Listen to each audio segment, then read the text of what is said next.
For the first time in history, oil prices are trading in negative. US markets are feeling the strain, and the coronavirus continues to have a huge impact on our daily lives and the markets. All this and more with Bob Mason of FX Empire. This is your midweek market drivers.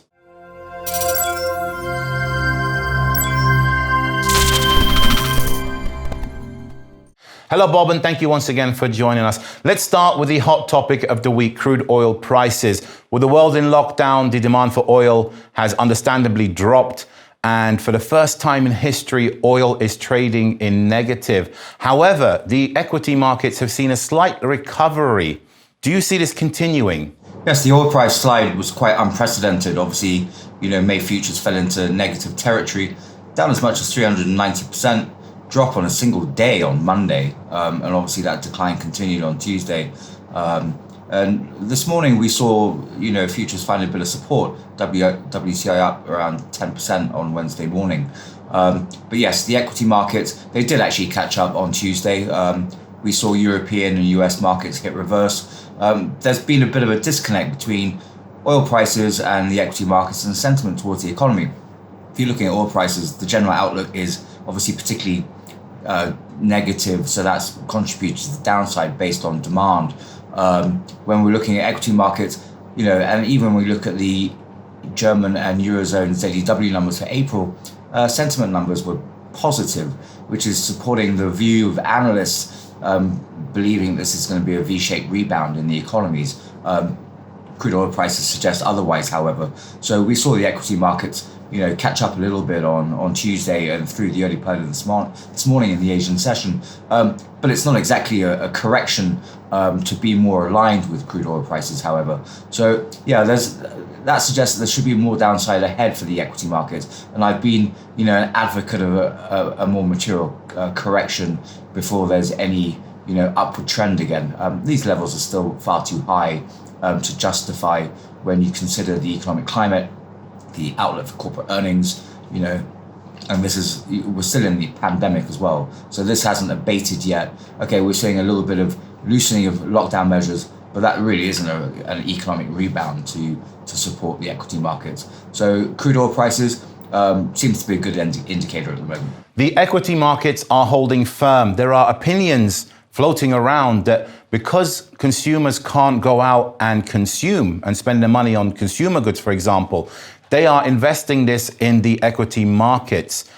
Maybe you can tell us a little bit more about this. Yeah, on retail investors propping up the equity markets, when you've got initial jobless claims of 6 million and the like, you might see, high net worth individuals be day trading or looking at, taking opportunities when you're seeing the market corrections, which definitely would have supported the rebound that we saw when the S&P had its best week, since the 70s. But day to day, are they really piling into equities and riskier assets? There's a lot of uncertainty. So, cash is always king. Those, and obviously so is the dollar. So yeah, there is some support, but that's unlikely to last. Once you see, fund managers and the like liquidating and going to cash, you're going to get that herd mentality that's going to have a snowball effect. So support for now, but you don't want to bank on that really. It's interesting that commodities such as gold, for example, have steadied somewhat with gold trading at around the $1.70 mark. But in theory, should it not have given in to the pressure of the oil price drop? Traditionally, we do expect some correlation between crude oil prices and gold. But, when you look at the market dynamics, we've got the pandemic that is persisting. So that's driving demand for safe havens, which include the dollar and gold. So there is some upside for that. Obviously, it's a hedge against inflation and stuff like that. So you'd expect some demand to gold to kick in at the present time, despite the slide in oil prices. Once we start seeing the pace of the coronavirus spread slow, then we might see that link between gold and crude oil rebuild and reestablish itself. There's one factor to consider, however. Obviously at the moment the markets are looking at supply and demand, and they believe that the supply level is far too high considering the economic environment. So that's down on OPEC, Russia, and the US and Canada and the likes to pull back on production and output to rebalance as it were, and provide price support. We've yet to see that. We talked about this before, that the Saudis, are quite happy to see oil prices at sub 20. Well, they've got it.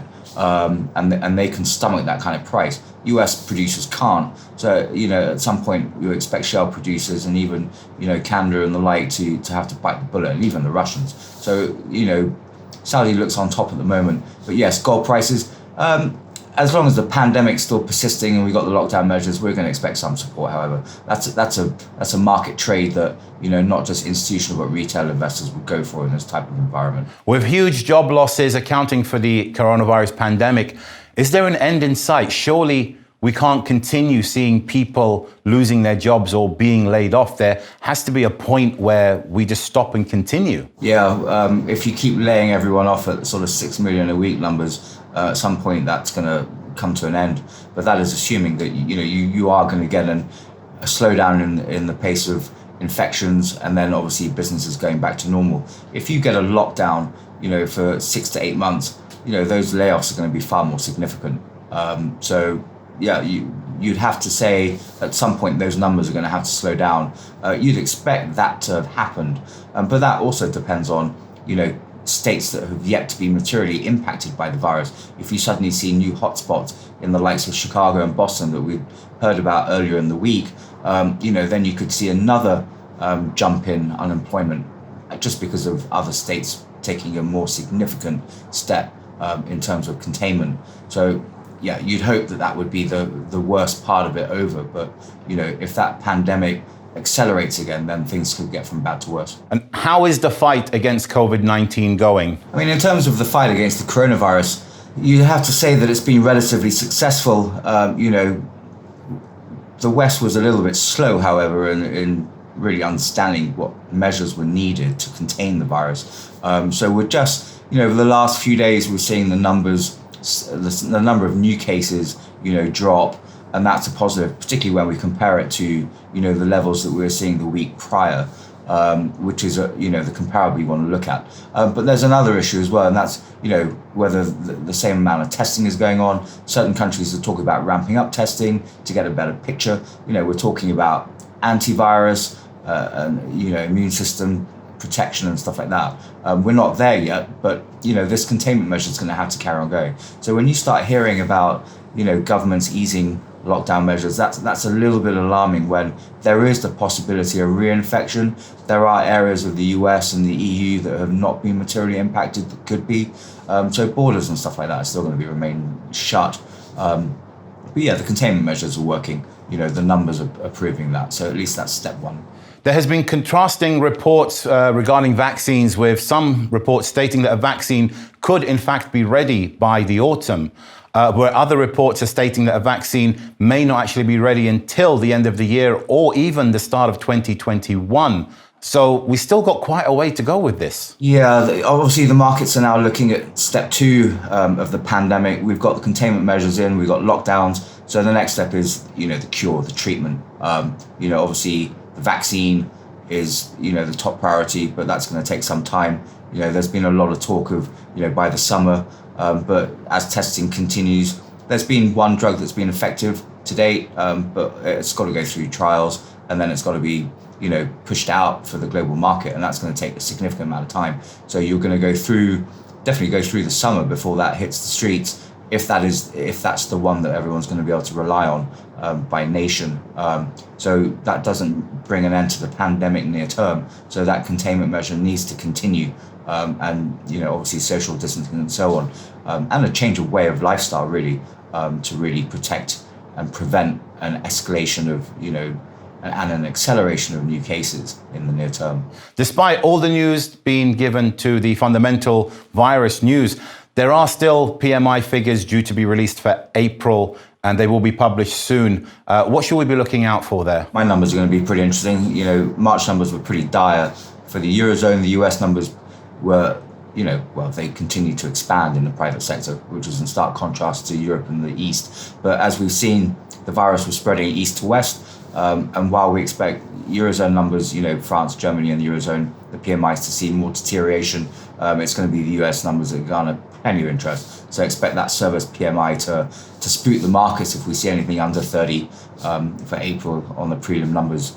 So yeah, it's while we're expecting doom and gloom, there is a reality that sets in once you see the actual figures.